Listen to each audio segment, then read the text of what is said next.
a chap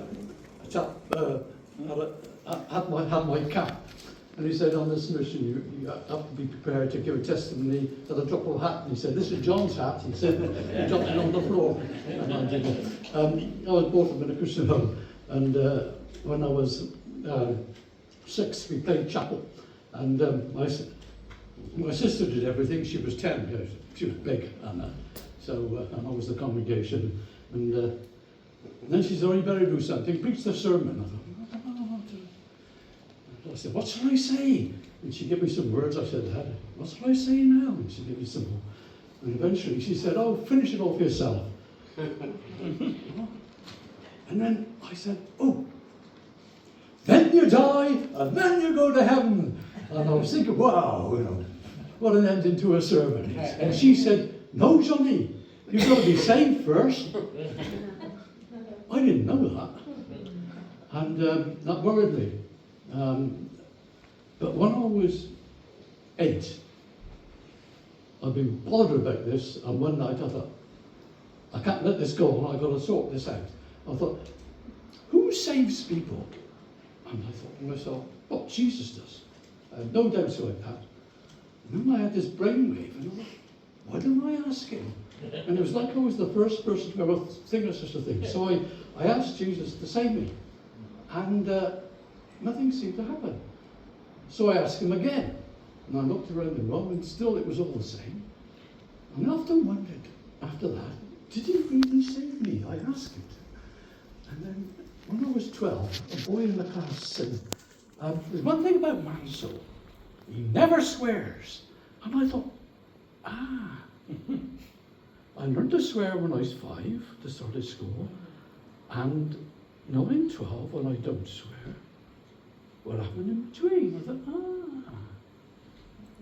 that's it. I asked Jesus, isn't that right? I think he did save me, and that's the change he made. But it wasn't until I was 65 that I got filled with the Spirit. And I've been reading the Bible and the New Testament and the Gospels in particular to see what fired Jesus up, what angered him, what really got under his skin. And I thought the biggest thing was unbelief. I thought, right, I'll sort that out. And I sorted it out. And a few days later, I found another one. It was unconfessed sin. I sorted that out. And I was telling God everything I could ever remember that I'd ever done wrong. And then there was another one. It was about forgiveness. And I thought, that would done me anyhow. So I didn't seem to have a problem on that one. So I thought, okay, that's all right. And then one day we went to a Pentecostal church. And a bit unusual for us. We went along to this Pentecostal church, and it was Pentecost Sunday. And he said, there's 3 things that interfere with the free flow of the Holy Spirit. He said, the biggest problem is unbelief. I said, oh, that's all right, I'm all right with that. He said, the next problem, he says, unconfessed sin. Oh, that's all right. And he said, the next one is unforgiveness. Oh, I sorted it all. He said, yeah. He said, if you want to be filled with the Spirit, come up the front and I'll pray for you. I went down the front, and he said, what do you want? And I was so nervous, I said, I want to be filled with the Spirit. And he said, both hands up in the air like this, and he prayed and prayed and prayed and prayed. And I started wobbling around. I thought, oh gosh, this is this slain in the Spirit malarkey. I don't want that. I want to be filled with the Spirit. And then I realised, well, this is what God's going to do, you're going to have to do it. And I sort of went, ooh. And I thought that was over. But after that, I had a victory over sin at a level I never thought was possible.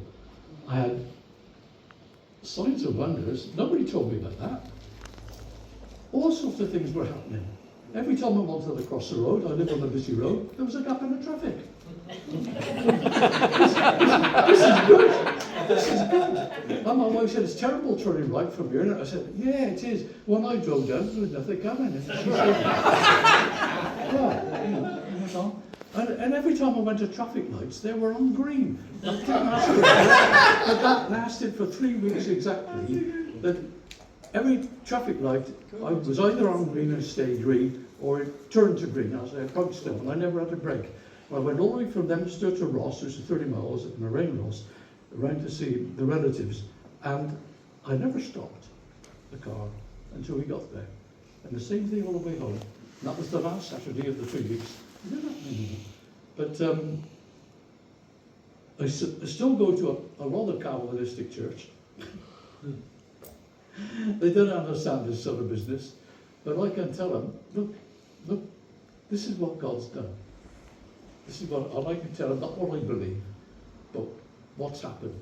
And they've got to accept the facts. Anyway, sorry, that's more than 5 minutes.